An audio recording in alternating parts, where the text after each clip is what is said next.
I'm Joseph Malcolm with Pacific Nut Producer Magazine, here with Richard Matoian, president of American Pistachio Growers. There's a lot of questions about crop and shipments. Do you want to give us an update on that? Sure.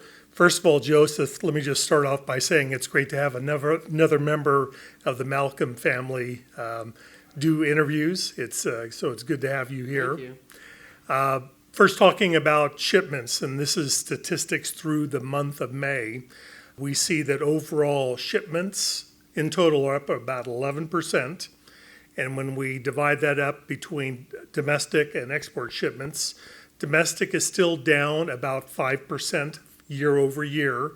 But when we look at compared with 2 years ago and 3 years ago, it's up. But it's slightly down compared with last year. But definitely on the export side, we're up by 19% in export shipments. So that's a very, very positive story. And when we break down that further and we start to look at different regions across the world, we're up in specific countries like India and Vietnam. And when we look in the totality of Middle East, we look at the countries like Saudi Arabia and United Arab Emirates and Turkey, in which we have made large export shipments to that region of the world. So, overall, shipments are doing very well.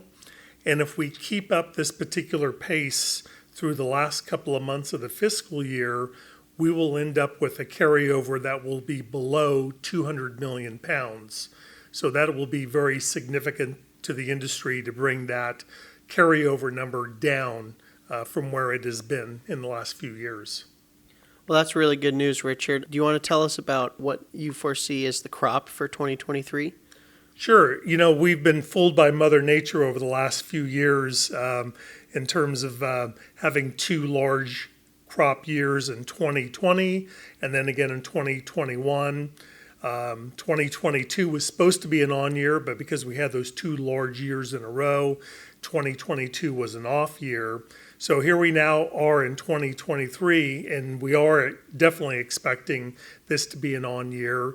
The number that had been put out by the industry at the recent International Dried Fruit and Nut Congress was that the U.S. should produce about 1.3 billion pounds. So that's billions. So that will be now our third time that we will have produced over 1 billion pounds in our history. Well, with the crop and the shipments, it sounds like we're going forward in a good way. Certainly with the shipments, this is very, very encouraging that we've whittled down the carryover that we have. And we shouldn't look at this large crop of 1.3 billion as a negative thing. I think it's an opportunity to further grow and expand our export markets. And really, when we look at it, it's going to need to be those export markets that we develop to take these ever-increasing crops that will be coming off of our orchards this year and the next several years to come. Thank you, Richard. Thanks for updating us. Read more about these things in Pacific Nut Producer Magazine. I'm Joseph Malcolm, CaliforniaAgNet.com.